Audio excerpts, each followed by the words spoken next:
패널 토론 시간을 갖도록 하겠습니다. 오늘 발제자를 포함해서 네 분의 패널을 모셨고요.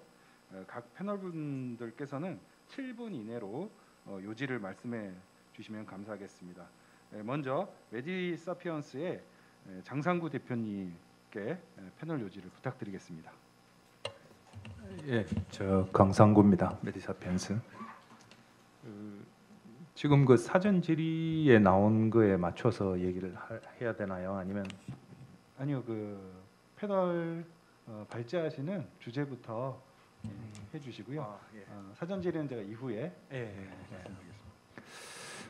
예, 우선 좀 소개를 드리면 저는 메디사피언스는 인공지능과 그 바이오인포메틱스를 이용해서 그 희귀 질환, 신생아들 희귀 질환을 진단하고 그리고 치료법을 찾아주는 회사입니다. 그래서 뭐 AI로 빅데이터를 이용해서 또 그리고 그 MD들의 그 클리니컬 인포메이션이나 그 애노테이션 정보까지 다 담아서 우리 시스템을 업데이트하고 있는 회사고요. 그리고 AI 쪽으로는 머신러닝을 이용해서 뭐 퀀터테티브한 것도 하지만 그 퀄리테티브한 걸 다룰 때는 NLP를 사용해서 하기도 합니다. 그래서 그 의학 논문 같은 것도 분석을 하고 그렇게 하고 있고, 저는 제 개인적으로는 또 그 뭐 바이오 쪽보다는 AI 쪽으로 해서 저 백그라운드를 가지고 있는데, 저 미국에서 한 20년 정도 마케팅만 하다가 이래 들어와서 DNA 링크라는 곳에 총괄을 하면서 그 다음에 IBM 왓슨 쪽에 좀 연결이 되면서 제가 그냥 우리나라 기술로서 한번 해보자라고 하면서 회사를 만들었습니다. 그리고 지금 제가 오늘 이 자리에서 특별하게 발제를 이렇게 잡아오지는 못했는데, 아까 지금 이규선 본부장님께서 워낙 얘기를 많이 잘 해주셨는데, 제가 그 중에서 국가바이오 빅데이터 그 100만 명 DB를 모으는 그쪽에서 그 산업부 추천으로 총괄위원회에 참석을 하고 있습니다. 그래서 좀 그 위원회나 뭐 심사단 같은 경우에 이제 교수님들 중심으로 연구소 중심으로 되어 있는 곳에서 저는 아무래도 그 산업체 쪽에서 얘기를 해서 구축을 한다기보다 운용하는 것에 맞춰서 구축을 해야 된다. 그런 쪽에 목소리를 내면서 여러 그 관공서나 이런 뭐 국회나 이런 토론회, 공청회 등에 참석을 하고 있고요. 그래서 그쪽으로 좀 얘기를 해주시면 오히려 산업체 쪽으로 저는 뭐 그 아무리 어떤 그 좋은 국가 과제가 그 국가바이오 빅데이터 같은 경우에 이제 10년 정도 됩니다. 지금 계속 예타가 떨어지긴 했었는데 10년 정도 되고 1조를 투여를 하는데 그 성과 지표 같은 거는 아무래도 산업체 쪽에서 신약 개발 쪽으로 아까 뭐 계속 이쪽으로 얘기를 많이 하셨는데 그쪽으로 해서 되는 쪽으로 집중을 하는 게 아무래도 맞지 않나 그런 목소리를 많이 내는 편입니다. 그리고 또 질문을 해주시면 거기에 대해서 맞춰서 대답을 드리는데 제가 좀 분위기 안 맞는 얘기를 하는 거 아닌가 해서 좀 조심스럽게 하거든요. 오늘 이 자리가 얼마나 어떤 자리인지 잘 몰라서 이 정도로 마치겠습니다. 강상구 대표님 말씀 감사하고요. 주요 요지로 최근에 국가바이오 빅데이터 위원회 활동 과정에서 연구의 문제점으로 성과 지표에 대한 이제 현장 중심 또 산업 중심의 지표 설정이 좀 필요하다 부분 말씀해 주셨고, 산업계 목소리를 좀 더 반영할 수 있었으면 좋겠다 말씀 주셨고요. 운영보다는 구축에 현재 편중돼 있기 때문에 운영 관점을 좀 고려했으면 좋겠다. 그리고 서면을 통해서 상당 부분 수익성의 관점도 좀 강화했으면 좋겠다고 의견 주셨고요. 과도한 개인 정보에 대한 이제 공포감도 조금은 좀 누그러뜨릴 필요가 있다라는 말씀도 주셨습니다. 추가로 국내 환경에서 디지털 치료법에 대한 적합성을 높여야 하고 국가 차원의 바이오 산업 육성 계획 강화, 그리고 임상의와 연구개발 MD에 대한 교육, 인재 양성 등도 강조해 주셨습니다. 감사합니다. 이어서 성균관대학교의 스마트 팩토리 융합학과의 박종수 교수님께 요지 말씀 부탁드리겠습니다. 이규선 본부장님 그 발표 잘 들었고요. 근데 사실 그 디지털 전환이라는 주제를 뽑으면 저는 항상 그 학교에서도 그렇게 이야기합니다. 이거는 수단이다. 목적은 우리 바이오 산업이 성장하는 거고 지속 가능하게 해야 되는데 실질적으로 저는 이제 스마트 팩토리 융합이라든가 인공지능을 가르치는 입장에서 보면은 우리가 핵심 역량으로 가져왔던 것들이 있어요. 그게 대표적인 게 뭐냐면 아날로그 단에서의 우리 쉽게 설명해서 그냥 알고리즘입니다. 이제 사용 설명서라든가 컨텐츠나 이런 것들은 디지털이라는 대전환의 이름값에 묻혀버리는 거. 이제 이런 것들이 이제 저는 항상 그 고민이었고요. 또 하나는 실제 바이오 분야하고 이제 저 반도체 분야하고 뭐 자동차하고 저도 저 KIT 칼럼을 몇 달 전에 쓰면서 확인해 봤는데요. 자동차하고 반도체 합친 것보다 바이오가 더 큽니다. 글로벌 시장에서. 그걸 또 넣기 나름이죠. 뭐 농업과 있으면 더 크고요. 근데 바이오 분야가 사실은 지금 이야기한 오늘 이제 이규선 본부장이 말씀하시는 것 중에서 저는 이제 좀 다른 생각을 갖고 있는 게 뭐냐면 원래 그 팹리스나 디자인 하우스나 파운드리나 검사는 바이오에서 간 겁니다. 반대처럼. 반도체 것을 우리가 가져올 게 아니고 우리나라가 그만큼 바이오에 대한 투자가 적었던 거죠. 왜 그러냐면 바이오는 전부 다 개별 기업들이에요. 여러분 보시면 대기업군에 있는 거는 몇 개 안 되고 99%가 숫자상으로 개별 기업들입니다. 그래서 제약회사나 화장품 회사나 식품 회사를 보면은 다 개별 기업들입니다. 그래서 바이오 부분에 이제 미국에서 보면은 그게 이제 대부분 노직 산업이라고 그러잖아요. 노직 산업이라는 게 논리 산업인데 그게 결국은 요즘에 이제 우리나라가 반도체에 고민하면서 시스템 반도체 이야기하는 게 비메모리 분야도 이제 바이오에 가까워지고 있는 거예요. 이게 사실은 바이오는 아까 그 우리 이기선 부부장이 말씀하셨던 바이오 파운드리 쪽은 정말 우리가 시급한 문제입니다. 빨리 해야 됩니다. 모더나가 뭘 잘했다 이렇게 이야기하기 전에 모더나가 어떻게 저렇게 스피드하게 개발을 해내고 R&D 역량을 발휘해서 10개월 만에 몇 년씩 걸리던 걸 10개월 만에 해냈는지 그걸 우리가 관찰하고 우리의 갈 길이 보인다는 이야기고요. 두 번째로 말씀드리고 싶은 거는 우리가 바이오 소부장 이야기를 많이 합니다. 사실 바이오 소부장은 지능화돼야 되거든요. 앞으로 지능화라는 뜻은 결국은 고객에게 맞춤형으로 제시할 수 있어야 되거든요. 시장이 바뀌고 있으니까. 그래서 우리가 이제 경제가 어렵다 하지만 실질적으로 바이오의 맞춤형 제품을 출시하게 된다면은 바이오 산업은 계속 더 성장할 거예요. 그래서 이제 바이오 쪽은 옛날 우리가 이런 생각을 갖고 있는 것 같아요. 제조업 쪽에서 just in time 이런 개념을 갖고 있는 것 같아요. 그게 아니고 fit in time.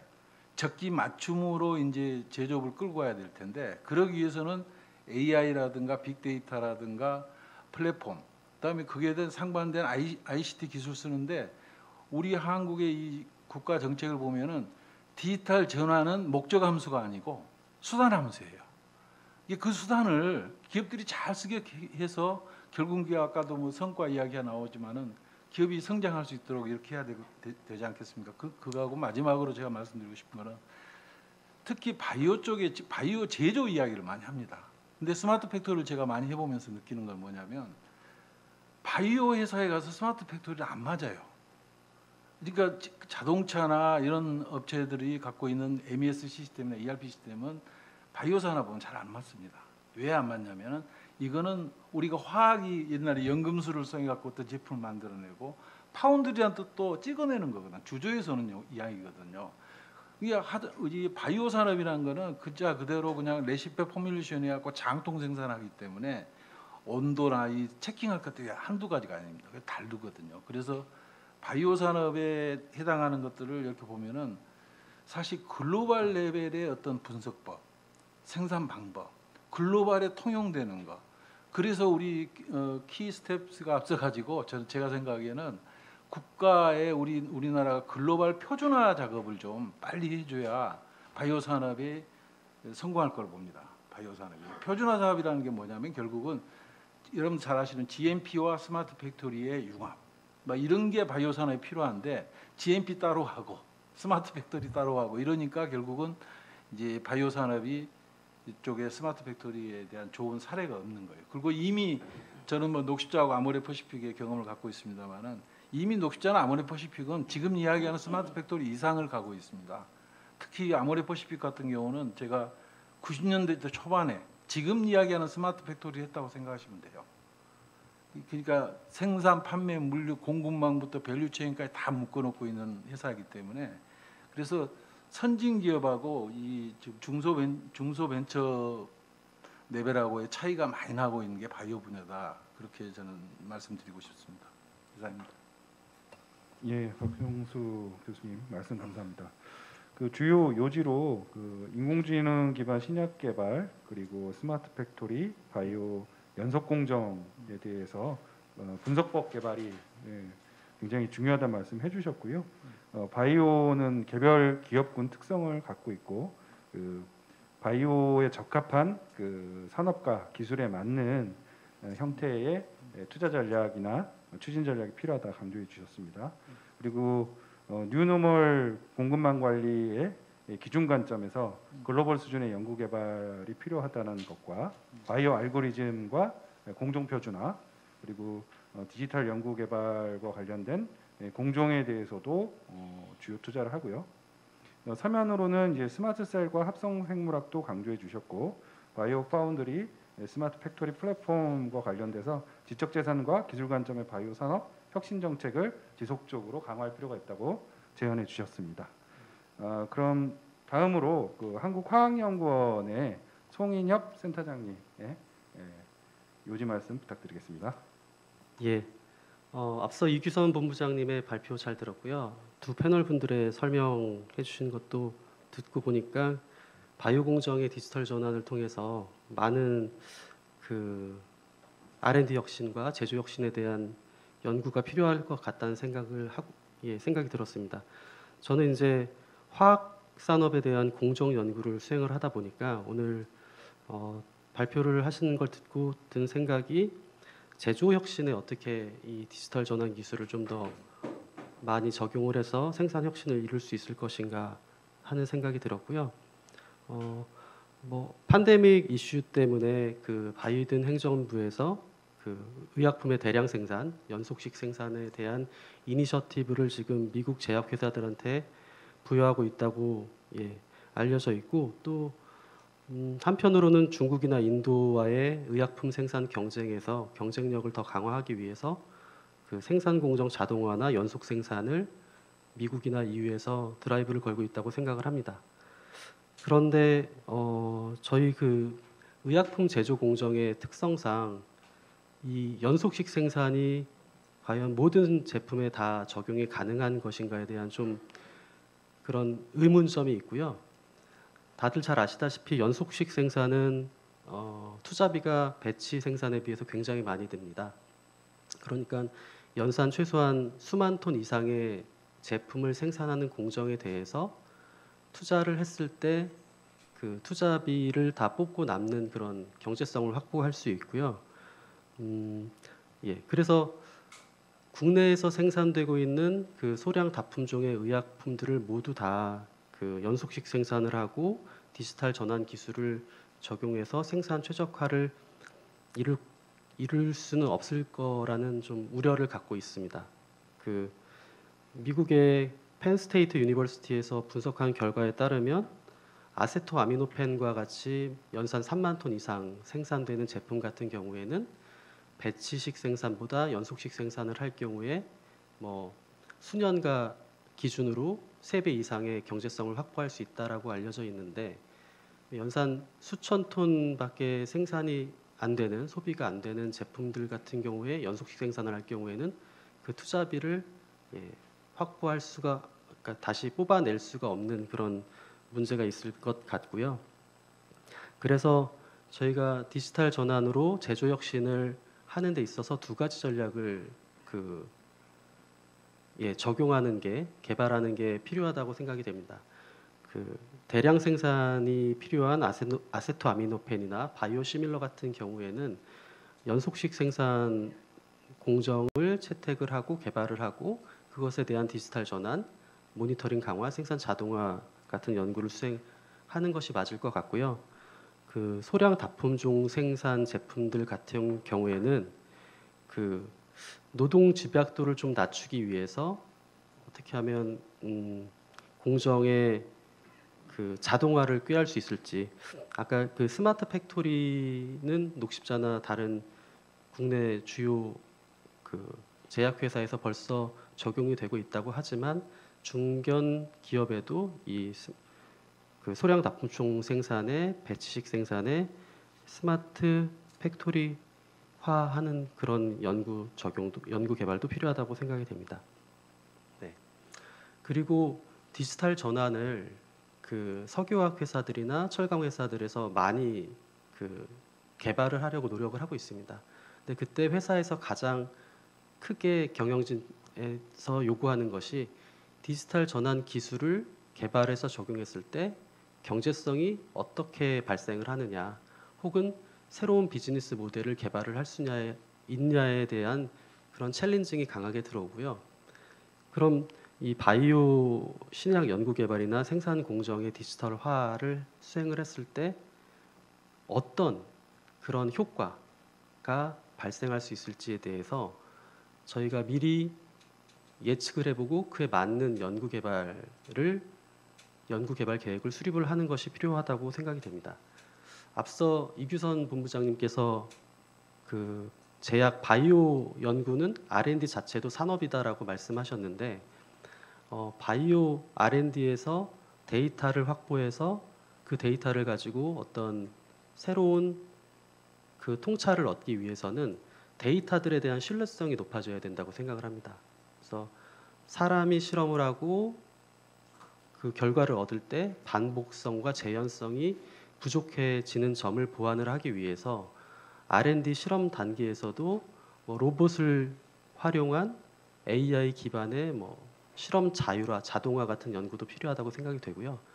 그렇게 해서 얻어진 데이터들을 활용하면 신약 개발에 있어서도 더 효율적인, 효과적인 인공지능 기반의 R&D 결과물이 나올 수 있을 것으로 생각을 합니다. 예, 네, 뭐 이렇게 발표를 마치도록 하겠습니다. 네. 예, 말씀 감사합니다. 그 주요 요지로 그 의약품 대량 생산의 자동화를 위해서 연속식 생산의 중요성을 먼저 강조를 해주셨고요. 그리고 이제 서면을 통해서는 연구개발과 생산 인증에 대해서 인허가의 어려움과 제조 공정의 후보 물질 생산에 장비, 인력, 경험이 우리나라는 굉장히 부족하다는 걸 지적해 주셨고 중국 의존 문제에 있어서 대안 쪽으로 스마트 임상 시험 수탁기관 플랜트 구축이 좀 중요하다고 좀 제언을 해주셨습니다. 그 현장에서 말씀 주실 때는 우선 이제 대량 생산에 있어서는 디지털 전환을 통한 연속화와 연구개발 기반 플랫폼 구축을 좀 말씀을 해주셨고 다품종 소량 생산 측면에서는 스마트 팩토리와 같은 방식의 접근이 좀 주요할 것 같다. 그리고 경제성과 효과성 측면에서는 공정과 관련 데이터베이스를 좀 선제적으로 구축을 하고 화학이나 기타 산업들, 기계 등과 같은 타 기술 분야와 융합 연구를 통해서 좀 혁신 전략을 세울 필요가 있다라는 부분들을 좀 말씀해 주셨습니다. 그러면 패널 토론 요지 발표는 이것으로 이제 마치고요. 질문응답 토론에 앞서서 혹시 발제자분께서 추가로 뭐 말씀하실 부분이 있으실까요?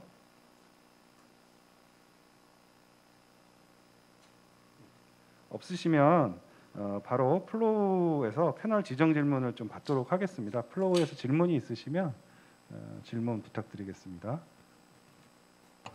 제가 먼저 하겠습니다. 오늘 발표 잘 들었고요. 세 분 패널 분들 그 심도 있는 토론도 잘 들었습니다. 그 지금 이제 이번 달 말 되면은 이번 윤석열 정부가 중점적으로 투자해야 될 그 12대 분야 50개 그 국가 전략 기술이 선정이 돼서 이번 달 말에 이제 자문회의를 통과하면 발표가 될 예정이고요. 그 12대 분야 중에 하나가 이제 바이오가 들어가 있고 그 바이오 분야 내에 한 서너 개 전략 기술 중에서 합성 생물학이 포함이 돼 있습니다. 그래서 지금 이제 정부도 이 합성 생물학 기술에 대한 중요성을 인지하고 이거를 이제 국가 전략 기술로 선정해서 집중 육성을 할 계획을 가지고 있는 거죠.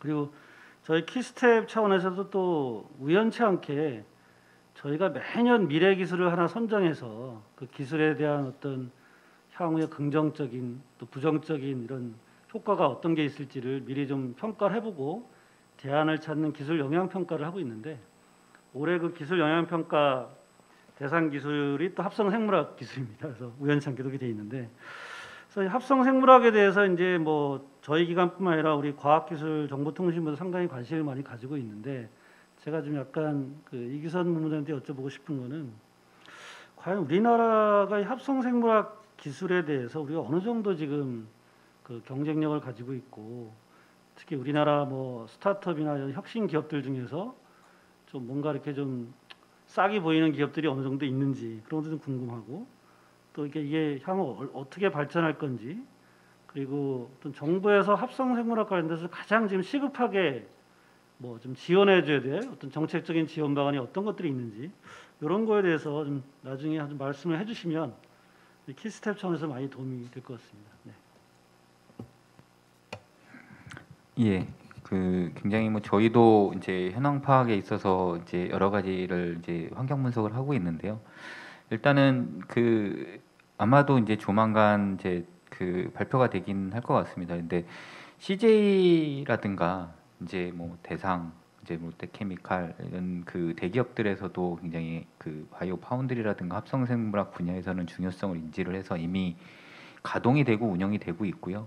그리고 이제 뭐 최근에 저희가 들은 거로는 이제 한미사이언스나 한미에서도 대체육 개발 분야에 뛰어들었다라는 것들이 이제 합성생물학 분야에 이제 좀 새로운 또 이슈로 될 것 같습니다. 그리고 저희가 이제 그 모니터링하는 것 중에 하나가 이제 대기업의 채용 공고 분야입니다. 그래서 채용 공고 자체가 그 기업이 어떤 부분을 집중 투자하겠냐를 반영을 할 것 같은데 보시면은 합성생물학 분야가 대부분의 이제 바이오 기업에서는 굉장히 중요한 이슈로 부각이 되고 있어서 오히려 이제 이 인력난들이 굉장히 좀 많이 예상이 되고 있어요. 그래서 그런 것들이 아마 될 것 같습니다. 그리고 아까 박정수 교수님이 말씀을 해주셨는데요. 저희가 이제 생물학 쪽의 바이오 합성 생물학이나 이제 파운드리 개념 같은 경우는 저희도 공감을 합니다. 그러니까 뭐 국가적으로 이제 대량 생산이라든가 이런 부분보다는 저희가 맞춤형 생산을 이제 하게 되는 것들이 최적화될 때 의미가 있을 거라고 생각이 되고요. 저희가 이제 아까 발표에도 말씀을 드렸듯이 온사이트 바이오 매뉴팩처링이 이제 최종적인 목표가 아닐까 생각이 됩니다. 이제 그런 부분에 있어서는 이제 다양한 기업들이 이제 좀 생기고 있고 이제 아마 12월쯤에 이제 계획이 되고 있는데 우리나라에 이제 합성생물학 발전위원회라는 게 이제 저기 민관으로 이제 협력으로 이제 생기게 되고요. 거기에 긴코바이오웍스 미국의 에자일 바이오 파운드리의 이제 주요 멤버들이 이제 한국에 방문을 하게 됩니다. 이제 그런 것들이 이제 뭐 국제적인 현안 공유에도 좀 활용이 될 수 있을 것 같습니다. 예. 이제 그 합성 생물학은 이제 세계적인 이슈예요, 사실은. 근데 이제 바이오 분야의 디지털 전환이라는 이야기가 결국은 합성 생물학을 딱 던지는 순간 산업 대전환이 됩니다. 이거는 과거를 버리는 거예요. 그래서 이거는 완전히 게임이 다른 거거든요. 그래서 합성 생물학 안에는 배양 기술과 합성 기술로 이제 나눠서 보는데요. 제가 이제 요즘에 펩타이드나 펩타이드 공정 같은 거 보면은 배양 기술과 합성 기술이 거의 1대1입니다. 엄청난 투자를 해야 되고요. 그런데 펩타이드가 1kg당 20억짜리도 있고 5천만 원짜리도 있습니다. 근데 우리나라에 이제 그 몇 개 안 돼요. 제대로 하는데. 그러나 여러분 요즘 화장품이나 보면 펩타이드 다 들어있다고 그러잖아요.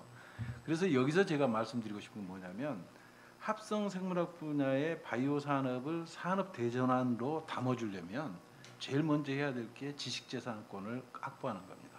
정부가 그런 어떤 그릇을 만들어줘야 돼요. 그런 베이스에서 지적재산을 확보하면서 가야 되지. 합성생물학은 밖으로 나가서 미국이라든가 웬만한 것은 다 지적재산을 갖고 있어요. 특허권을. 제가 예를 이렇게 들을게요. 자율주행에 관한 특허권을 애플이 몇 개나 갖고 있다고 생각하세요? 애플이 제가 조사를 해봤더니 한 300개 이상의 자율주행에 대한 특허를 보유하고 있어요. 그러나 애플은 자율주행에 관심이 없는 것처럼 보이잖아요. 지금. 합성생물학 분야는 지적재산이 거의 해외에서 다 가지고 있다 이렇게 보시면 됩니다. 그러면 이제 지식재산권을 확보하는 것이 굉장히 문제고 돈이 되는 것은 알겠어요. 산업 대전환을 해야 되니까 우리가 또 가야 될 길이고 왜냐하면 모더나가 뭐 10개월 만에 했다고 해서 우리는 박수 칠 일이 아니라 우리나라의 제약회사는 뭐 했냐 이렇게 이야기할 수 있어야 되잖아요. 그런 면에서 보면은 기반을 다질 때 정말 베이스 캠프에서부터 쫙 펀더멘탈을 잘 점검해가지고 가는 게 좋습니다. 그래서 여기서 합성 생물학 분야는 기술 기반 어프로치가 정말 중요하다. 이렇게 저는 지금 우리 다른 분야 뭐 화장품이나 식품 분야 이런 쪽은 놓쳤잖아요. 과거에 우리가. 지금 이제 뭐 특허 이슈나 이런 지적재산 이슈가 굉장히 활발하게 되고 있는데 합성생물학만큼은 지금부터서 좀 펀더멘탈을 잘 잡아가지고 향후에 좀 우리 그 한국이 먹고 살 먹거리가 나올 수 있도록 하는 게 좋을 것 같습니다. 감사합니다. 예, 질의 답변 모두 감사드립니다. 추가로 질문 부탁드리겠습니다. 네, 저는 박정수 교수님께 질문을 한 가지 드리고 싶은데요. 아까 스마트 팩토리 적용 사례로 녹십자나 아모레퍼시픽도 좀 말씀해 주셨는데 좀 저희가 조금 더 알 수 있을 만한 뭐 국외에서도 괜찮겠지만 바이오 분야에서 좀 스마트 팩토리를 실제로 적용을 좀 시도하고 있거나 어느 정도 좀 알려져 있는 사례를 조금만 더 소개해 주실 수 있는지 예. 질의드립니다. 이제 쉽게 접근하시면 돼요. 모더나나 화이자가 세계에서 가장 잘하고 있다. 바이오 분야 스마트 팩토리를. 이 스마트 팩토리의 컨셉은 뭐냐면요. 거의 실시간 피드백이 가능한 기능을 그 회사가 가졌냐 이런 이야기.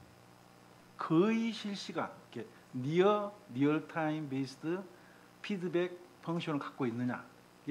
우리가 아까 제가 모두에 디지털이라는 기술들, 뭐 AI, 빅데이터 이런 것들 하나의 수단들이고 그 수단을 써서 그 기업이 현재 경쟁력으로 갖춰야 될 기능을 어떻게 만들고 있느냐를 봤을 때 스마트 팩토리는 수단이고 지금 질문 주신 것에 대해서 바이오 회사 중에서 모더나나 화이자는 거의 실시간으로 피드백이 가능한 회사다. 누구하고 그리고 내부적으로 연구소에서 포뮬레이션이 나오면 생산 라인에서 반응이 실시간으로 되고 있어요. 그리고 심지어는 책임자에게 인터넷으로 실시간으로 줍니다. 우리는 어떻게 했냐 이거를 그냥 무슨 뭐 부품업체처럼 그냥 MES 시스템 깔아놓고 스마트 팩토리 했다는 수준이었다 이거죠. 기반은 이제 전산화 수준에 머물러 있는 거고 실제 스마트 팩토리를 바이오 쪽에서 쓰려면은 이제 고객과도 소통을 해야 될 겁니다. 사이버 피지컬 시스템이라고 CPS라고 하잖아요. 고객이 내 제품을 쓰고 아까 우리 메디컬 쪽에서 보면은 뭐 메타버스가 환경이 됐든 뭐 저 디지털 트윈이 됐든 간에 고객이 내 메디컬을 쓰고서 반응하는 것을 판매자가 알아야 되잖아요. 그 피드백을. 이제 그런 정도 수준까지 가려면 사이버 피지컬 시스템에서 요즘에는 휴먼이 들어갑니다. 휴먼 베이스드 사이버 피지컬 시스템. 사람 중심의 인터넷과 현실이 실시간으로 피드백 기능을 하고 있느냐 아닌지도 평가를 해보시면 국내에는 아직 그쪽을 시도하고 있는 회사들이 아주 큰 회사들 마모레나 녹십자나 한미나 이런 쪽은 생각은 하고 있겠지만 아직은 구축이 안 된 것 같고요. 또 두 번째는 이제 BOM을 구성하거나 포뮬레이션을 구성해서 그것을 원가 개념으로 실시간 원가를 계산하는 문제라든가 또 하나는 고객 대응 시장의 서플라이 체인 상태에서의 어질리티라고 그러죠. 어질리티가 그냥 뚝딱 하면 오는 게 아니라 실시간으로 피드백이 돼야 돼요. 어질리티 자체가. 어질리티 개념, 민첩성이. 옛날은 그래서 아까 제가 모두에 뭐라고 말씀드렸냐면 그동안 제조업은 저스트 인 타임이었단 말이에요. 이게 소품종 대량을 만드거나 뭐 찍어내거나 이렇기 때문에 저스트 인 타임이었는데 앞으로 제조업은 피트 인 타임, 적기 맞춤으로 가야 돼요. 왜냐하면 맞춤형 시장이 열리고 있으니까. 그 여러분들 보면 해외 직구나 이 쇼핑몰은 지금 매출이 엄청 거의 15% 이상씩 매년 성장하고 있잖아요. 오프라인 쪽은 죽고 있고 거기서 또 답이 있는 거고 그래서 맞춤형 시장에 대응할 수 있는 제조업의 똑똑함. 그래서 이제 인공지능도 써야 되는 거고 빅데이터도 활용해야 되는 거고 아까 모두에 말씀드렸듯이 아날로그 단에 아날로그 기술을 접목시켜서 아날로그 기술에서부터 나오는 알고리즘을 짜는 능력이 필요한 거예요. 그래서 마지막으로 딱 말씀드리고 싶은 거는 합성 생물학 시대가 되면은 생물학자도 AI나 빅데이터에 대한 충분한 이해가 있어야 된다. 반대로 이제는 ICT 전문가들도 합성 생물학에 대한 기본적인 개념을 알고 들어가야 알고리즘을 만들 수가 있습니다. 그래서 우리가 앞으로 알고리즘을 잘 만들어야만이 진흥화 시대를 대비할 수 있거든요. 그런 역량들을 앞으로 갖춰야 될 겁니다. 특히 산업계도 학교에서든 간에 우리가 준비해야 될 거라고 생각합니다. 네, 질문과 답변 감사합니다. 플런트에서 하나만 더 질문 받을까요? 네. 네, 안녕하세요. 안녕하세요. 송인엽 교수님께 질문 드리고 싶은데 최근 화학 제조 산업의 고도화된 공정 기술을 제약 산업에 적용하라는 시도가 있었다고 들었는데 두 분야 공정 기술 차이는 무엇이고 적용에 예상되는 어려움은 어떤 것이 있는지 궁금합니다. 예, 질문 감사합니다.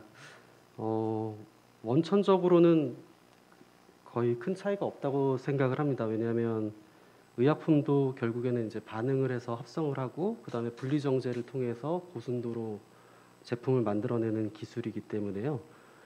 그러니까 이제 차이를 스케일의 차이가 있을 겁니다. 석유화학 제품들은 소품종으로 대량 생산을 하고 그 의약품들은 다품종 소량 생산을 한다. 이게 이제 화학 원료를 제조하는 석유화학 산업은 업스트림 산업이고 의약품은 인체에 직접적으로 들어가는 극단적인 다운스트림 산업이기 때문일 것으로 판단이 됩니다. 그럼에도 좀 차이를 판단을 해보자면 그 바이오 의약품을 만드는 제조 공정에서는 그 제품들이 프로덕트들이 고체상으로 많이 나옵니다. 그러니까 석유화학이나 화학에서는 제품들이 기상이나 액상으로 많이 나오고요. 그래서 유동성을 지니고 있는데 의학 공정에서는 그 고상의 제품들이 만들어지다 보니까 솔리드 핸들링이 많이 필요하게 되는 거죠. 파이프라인을 이동하기가 좀 어려운 그런 문제가 있고 그렇습니다. 그래서 이게 이제 대부분의 제약 회사들에서는 그 배치 반응기, 그 상업 생산에 있어서도 거의 8,000리터 규모의 대형 그 깡통의 배치 반응기를 가지고 그 안에 원료를 부어놓고 온도를 올리고 반응을 시키고 온도를 낮추고 그 안에서 이제 만들어진 의약품을 다른 탱크로 옮겨가지고 분리 정제를 하는 그런 식의 생산을 하고 있습니다. 그러니까 많은 노동 집약형 생산을 하게 되는 것이죠. 근데 이 방식은 생산량을 2배로 증가시켜야 된다, 3배로 증가시켜야 된다라고 한다면 생산 시간을 줄일 수가 없기 때문에 반응기를 몇 대를 더 둬야 된다라는 그런 문제점이 있습니다.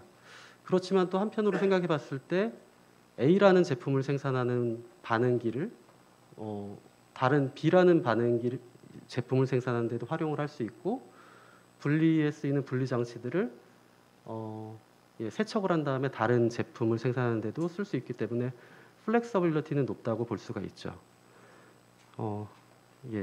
그런 차이가 있다고 생각을 하고요.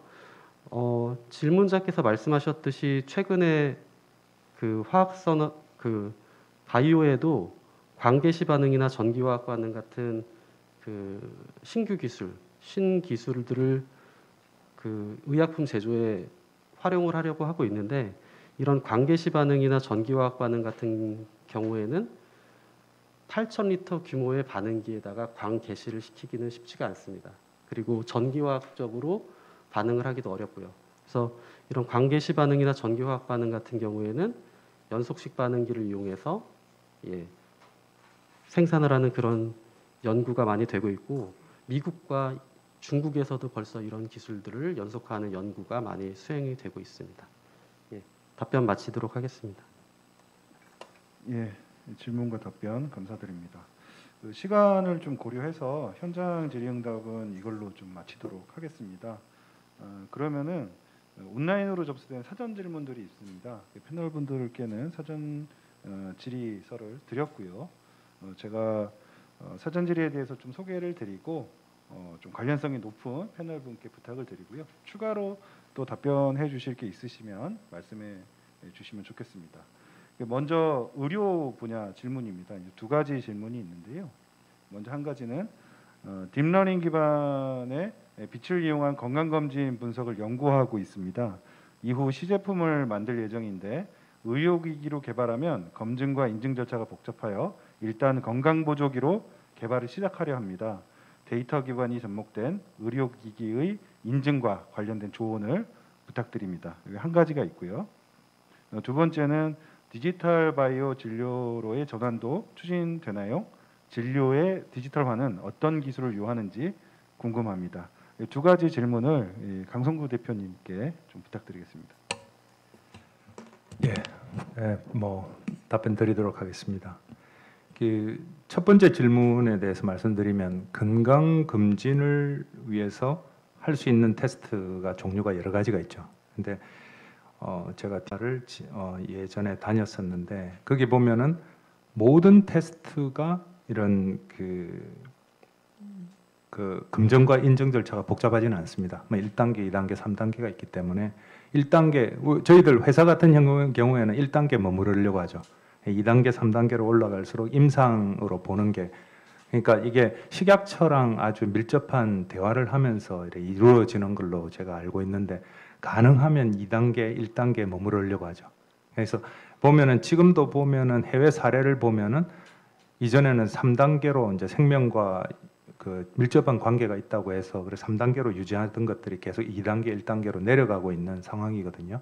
이게 뭐 그럴 수밖에 없는 게 이제 인공지능이 아무도 이렇게 겪어보지 못했다가 지금 점점 이게 사례가 나오면서 아 이걸 적용을 할 수 있구나라고 바뀌는 거라고 보면 되고요. 그리고 두 번째 질문에서 그 진료의 디지털화는 지금 이미 이루어지고 있습니다. 제가 이게 지금 보면은 지금 저희들도 보면은 그 양적인 그 크라이테리어를 할 때 이제 머신러닝을 이용해서 하고 그리고 좀 더 정성적인 분석을 할 때는 NLP나 뭐 텍스트 마이닝까지 들어가서 펀메드 같이 그 의학 문헌이 한 4천만 부가 들어가 있는 그거를 직접 들어가서 파고 들어가서 PDF를 파서 이렇게 어소시에이션 스코어를 낸다든지 그렇게 하고 있거든요. 그렇게 하면서 사실 머신러닝을 써서 정량적인 거는 지금 어쨌든 가시적으로 보이기 때문에 이미 많이 적용이 되고 있고요. 정성적인 분야도 지금 계속 많이 허물어지고 있는 상황입니다. 지금 제가 아까도 우리나라가 좀 보면은 그 프라이버시 프로텍션에 대해서 좀 융통성이 부족하다고 할 정도로 너무 꽉 들어맞고 있거든요. 지금 현재. 근데 그런 것들도 예를 들면 미국 같은 경우에는 병원에서 일을 할 때 병원에서 그 AWS 같이 아마존 웹 서비스 같이 공인된 파이프라인으로 연결돼 있으면 이건 병원 원내로 보고 그 안에서 작업을 하게 하는데 우리나라는 그 바깥으로 가져가지를 못하게 하고 있어요. 무조건 모든 DNA 데이터를 이런 것들도 조금씩 그 리니언트하게 바뀌고 있는 상황이라고 보고요. 한 가지 제가 좀 말씀드리고 싶은 게 제가 이제 회사를 차릴 때 IBM 왓슨을 보고 차렸거든요. IBM 왓슨 같은 경우에 팔았죠. IBM 왓슨이 뭐 수십조, 수백조를 투여를 해서 실패라고 생각을 할 수가 있는데 실제 지금 PE, 프라이빗 에쿼티 펀드에 팔렸습니다. 근데 이게 저는 이 IBM 왓슨을 보면서 사실 그 미국에서 적용되는 FDA 기준이나 우리나라 식약처에서 적용되는 거 다르고 예를 들면 위암 같은 경우에는 그 우리나라는 암 중에서 막 1, 2, 3등 안에 들어갈 정도로 굉장히 많죠. 근데 미국 같은 경우에 위암이 거의 없어요. 그러다 보니까 우리가 사실 데이터를 주면서 길병원 같은 경우에 데이터 주면서 돈 주고서는 2년에 10억씩 주면서 썼거든요. 그런 일이 있으면서 IBM 왓슨이 망한 것처럼 생각을 하고 있는데 제가 볼 때는 그렇게 생각을 하지 않고 있습니다. 왜냐하면 이게 이 기술이라는 것이 이래 발전을 하면서 이 기술이라는 게 굉장히 무자비하거든요. 사실 그 인간의 눈이 그렇게 볼 수 있는 레졸루션이 작다고 하더라도 기술은 무한정 들어가요. 그래서 요즘은 운동선수의 땀구멍까지 보일 정도로 이렇게 개발이 돼서 우리 인간이 못 받아들이는 순간까지도 가는데 이게 경제적으로 필요가 없는데도 계속 갑니다. 그런 것처럼 AI도 제가 볼 때 시작을 했기 때문에 끝까지 갈 거라고 봐요. 그렇게 되면서 각종 타협이 이루어질 거라고 보는데요. 그러니까 의사들이 할 일을 주는 거, AI가 의사들을 줄인다든지 인간이 하는 일을 줄인다든지 없앤다고 생각을 하기 때문에 계속 이런 그 반대 같은 일이 일어나는데 제가 볼 때는 어느 정도에서 타협을 해서 의사들이 더 잘하는 거에 집중하는 시대로 가는 것으로 계속 시행착오를 겪어갈 거라고 산업 현장에서 보고 있습니다. 예, 감사합니다. 다음 질문은 인공지능 분야인데요. 강상구 대표님이 이어서 좀 답변해 주시면 좋을 것 같고요. 질문 내용은 바이오 디지털 전환 관련해서 인공지능 기술의 역할이 궁금합니다. 현재 어디까지 인공지능 기술이 적용되었으며 인간의 생명을 다루는 바이오 영역은 인공지능 적용 시 윤리나 책임 문제가 크게 대두될 것으로 보이는데 이에 대한 대비책은 어떠한지요? 예, 고맙습니다. 예, 지금 바이오 영역에 인공지능 기술이 거의 다 들어가 있어요. 예, 들어가고 지금 적용을 하려는 움직임이 굉장히 일어나고 있는데 제가 여기서 한 가지 예를 들고 싶은 게요. 테슬라 예를 들고 싶습니다. 테슬라가 처음에 만들어지고 그 자율주행을 했죠. 자율주행하면서 흰 트럭이 텍사스에서 일어난 일입니다. 광활한 텍사스에서 흰 트럭이 지나가는데 그 트럭이 하얀 게 지평선으로 보고 테슬라가 박아버렸어요. 그때 운전수는 뭐 자고 있었든지 뭐 손 놓고 있었겠죠. 그래서 운전수가 사망을 했어요. 그때 테슬라의 주식이 조금 떨어졌어요. 떨어졌다가 다시 복구가 됐어요. 이걸 보고 제가 물론 뭐 미국도 잘못하고 뭐 제국주의적인 그런 것들이 많다고 하지만 상당히 선진화됐다고 생각한 게 그때 그 GM이나 크라이슬러나 포드 같은 경우에 아니 전자 회사 중에 주제, 전기 회사 주제 감히 수백 년간 이어온 우리 그 자동차 회사를 먹으려고 해. 이놈이 그 정말 이번에 한번 버릇 고쳐주자라고 하지를 못해요. 그만큼 아까 제가 말씀드린 것처럼 AI 기술이든 뭐든 이 기술은 굉장히 무자비합니다. 알파고가 나왔다 그러지만 그 다음에 알파 지로가 나왔잖아요. 알파고끼리 붙어가지고 지가 하루 만에 알파고를 이겨버렸죠. 그런 것들이 있기 때문에 그거를 뭐 우리가 계속 그 터미네이터의 뭐 스카이덱 같이 뭐 이 기계가 인간을 지배한다 그런 식으로 지금 보는 극단적인 것보다는 우리가 인공지능을 활용하는 그런 쪽으로 가기 때문에 이것도 똑같이 제가 어디까지 돼 있다라고 말씀드리기보다는 제가 사업을 하면서 지금 7년째 하고 있는데 굉장히 많이 나아지고 있다. 산업계에서 적용하는 분위기가 많이 나아지고 있다고 보고 우리나라가 다른 나라보다 결코 뒤처지지 않는 분야들이 많거든요. 디지털 세라피틱스 같은 경우도 그렇고 그런 분야에서 하기 때문에 저는 윤리에 대해서 지금 뭐 그렇게 큰 걱정이 되고 있지만 제가 볼 때는 그냥 합리적인 방향으로 나아갈 거라고 지금 보고 있습니다. 네, 감사합니다. 다음은 정책 관련된 질문인데요. 바이오 디지털 전환 관련 산업은 최근 미국 등 바이오 선진국에서 빠르게 성장하고 있으며 국가 및 공공의 지원 또한 상당하다고 들었습니다. 한국의 식약처, 보건복지부, 과기정통부 등 관련 정부기관의 정책적 지원 상황은 어떠하며 그 지원이 실제로 도움이 되는지 혹은 어떤 부분이 보완이 필요한지를 말씀 부탁드립니다. 선도국 지원 정책도 어떤 것이 있는지 알려주시길 바랍니다. 이 질문은 이규선 본부장님께 부탁드리겠습니다. 예, 질문 감사드립니다. 저희 그 정부 차원에서 그 디지털 전환에서 이제 가장 핵심적인 것 중에 하나가 이제 디지털 뉴딜이라고 말씀을 드릴 수가 있겠는데요. 그러니까 올해 예산으로 9조 원 이상이 투입이 되고 있고 여기에 이제 세부 내역으로는 데이터댐 구축이라든가 이제 메타버스와 같은 초연결 생태계를 구축한다거나 아니면 SOC를 디지털하는 내역들이 이제 포함이 돼서 진행이 되고 있고요. 특히 이제 그 바이오헬스 분야에서 그 정보 활용을 위해서는 개인정보보호법 개선이라든가 이런 것들이 좀 검토가 필요한데 그 마이데이터 사업 정비 같은 경우도 지금 정부 차원에서 이제 지원이 되고 있습니다. 그리고 제가 발표 때 말씀드렸던 이제 과기부에서는 연구개발 과정에서 연구개발 디지털화를 좀 목표를 하고 있고요. 이 부분에 있어서도 이제 뭐 선도 모델 확보라든가 인력 양성 그리고 이제 선순환 데이터 활용 선순환 생태계들이 이제 정책적으로 지원될 예정이라고 알고 있습니다. 그리고 이번 정부의 이제 국정과제에 바이오 디지털 대전환이 포함이 되어 있고요. 여기에서 이제 뭐 세부 항목으로는 오늘 논의가 많이 되었던 합성생물학이라든가 앞으로 이제 뭐 전자약, 디지털 치료제 그리고 뇌 컴퓨터 인터페이싱 뭐 이런 것들이 좀 굉장히 좀 핵심 기술로서 지원을 받을 정책들이 수립이 될 걸로 알고 있습니다. 선도국 사례로 그 말씀을 드리면은 약간 좀 분리를 해서 실제로 이제 디지털 전환에서는 이제 세 가지 축에서 말씀을 드릴 수가 있겠는데요. 데이터 생산 수집 그리고 이제 공유 활용 이런 부분들을 말씀을 드릴 수가 있겠습니다. 그래서 EU 같은 경우는 라이프 이니셔티브라는 것들이 이제 얼마 전 발표가 되고 그 호라이즌 유럽에서도 지원이 되고 있는데요. 실제로 노화라든가 아니면 질병이 진행되는 전 과정, 전 주기에서의 이제 데이터 수집을 목표로 이제 그 이런 프로젝트들이 진행이 되고 있고요. 특히 이제 뭐 미국에서 TCGA 같이 이제 뭐 암 환자의 정보들을 이제 확보하고 공유하는 것들, 그리고 유럽의 오픈 사이언스 등등이 이제 이런 것들을 지원하고 있는 걸로 알고 있습니다. 그리고 이제 클라우드 환경을 구축하는 데에서도 굉장히 많은 지원들이 되고 있고요.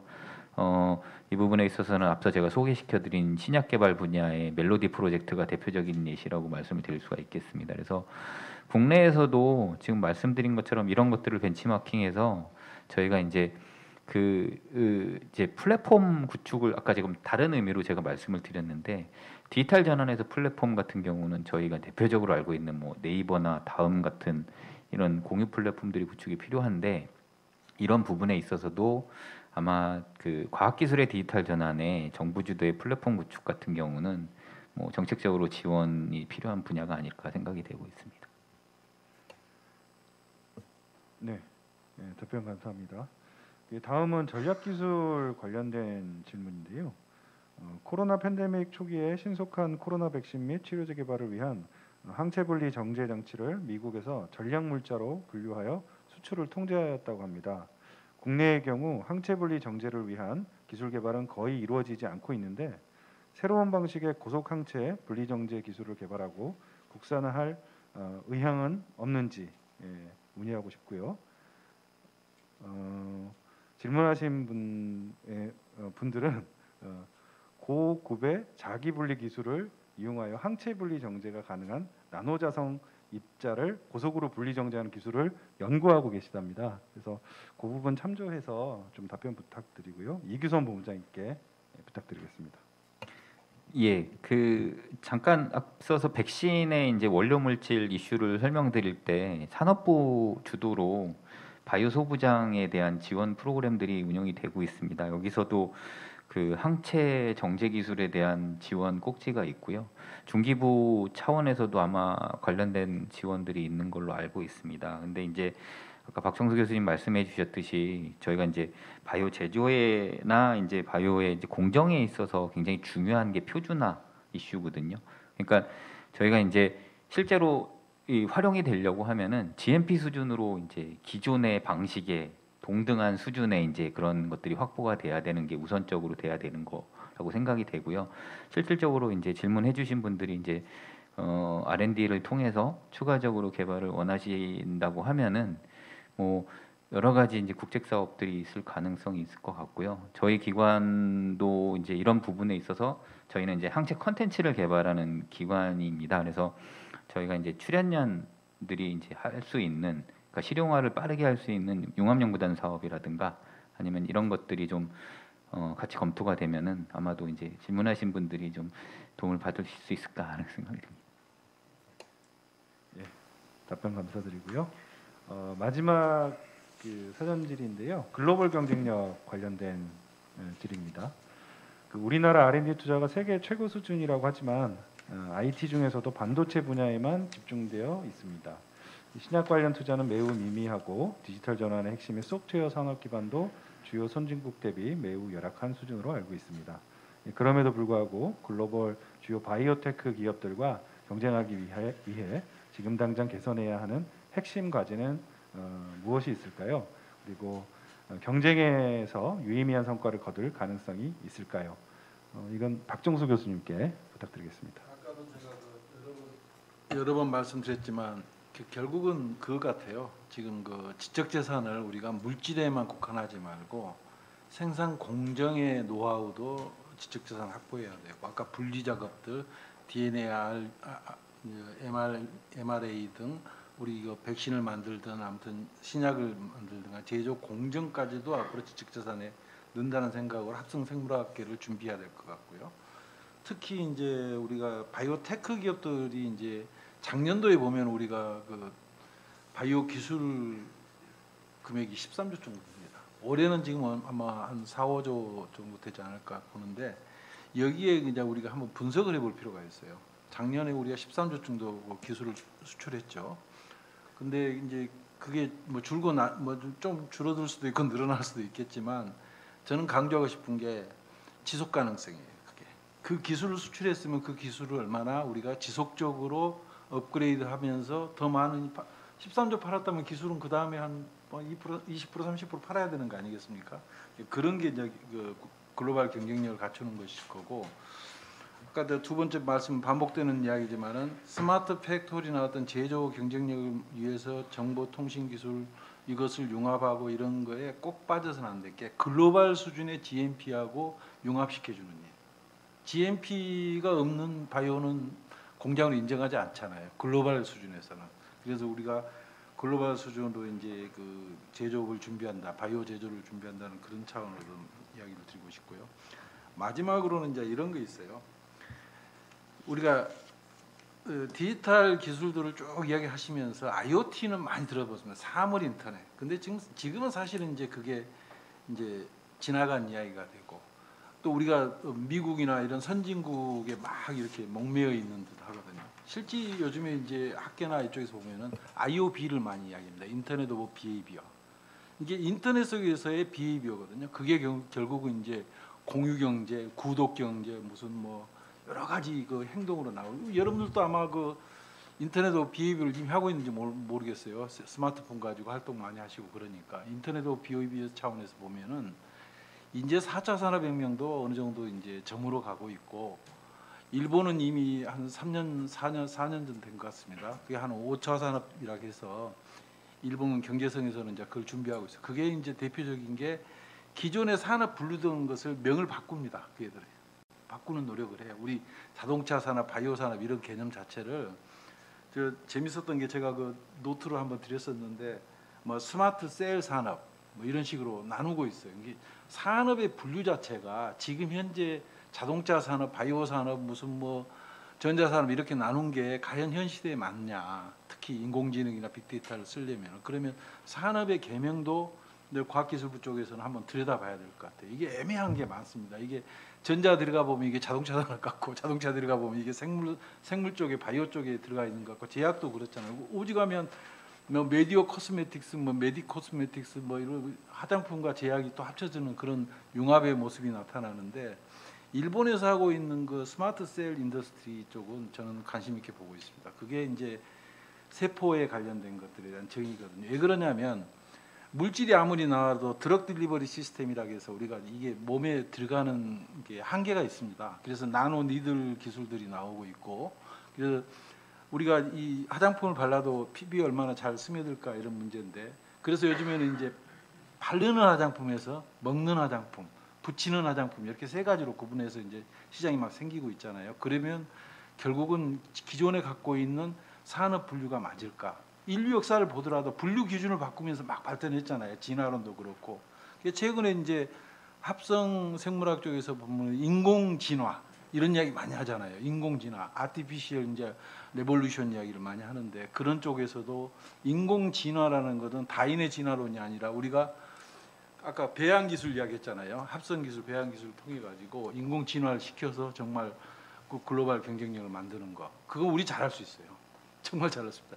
아까 뭐 우리 그 강사님도 말씀하셨지만 인공지능 분야는 우리만이 할 수 있는 일이 몇 가지 있어요. 우리는 이제 손재주도 좋고 그래서 소위 말해서 아날로그 단에서 일어나는 것들을 디지털 전환의 이런 기술에 그것을 점프해서 바로 우리가 인공지능을 적용해서 해야 될 일들이 몇 가지 있습니다. 그게 이제 바로 여러분들 몇 년 전에 이슈화됐던 줄기세포 같은 경우 다 손끝에서 일어나는 기술들이거든요. 그게 아날로그 기술을 인공지능화 시켜가지고 스피드를 올려주고 그거에 대한 생산성을 올려주면 우리가 경쟁력을 충분히 가질 수 있다고 저는 생각합니다. 감사합니다. 예, 답변 감사합니다. 이상으로 사전 질의에 대한 답변과 오늘의 모든 토의는 여기서 마무리하도록 하겠습니다. 시간 관계상 더 많은 질의응답을 하지 못한 점 양해 부탁드립니다. 이번 포럼을 통해서 토론된 주제의 정책 수요와 다양한 제언들은 향후에 정부 바이오 분야 연구개발 정책과 투자 전략에 반영될 수 있도록 유관부서와 협력해서 진행하도록 하겠습니다. 오늘 포럼의 귀한 발제와 질의응답을 맡아주신 이규선 본부장님, 강상구 대표님, 박정수 교수님, 송인엽 센터장님께 감사드립니다. 또한 현장 및 온라인 생중계에 참여해 주신 모든 분, 또 포럼을 준비해 주신 실무진, 또 온라인 사전 질의를 해 주신 분께도 감사의 말씀 전합니다. 마지막으로 공지 말씀 드리도록 하겠습니다. 다음 키스텝 수요 포럼은 11월 중에 이 자리에서 민군 협력 R&D 체계화와 기술 생태계 조성이라는 주제로 진행될 예정입니다. 많은 참여와 관심을 부탁드립니다. 이것으로 제 151회 키스텝 수요 포럼을 마치도록 하겠습니다. 감사합니다.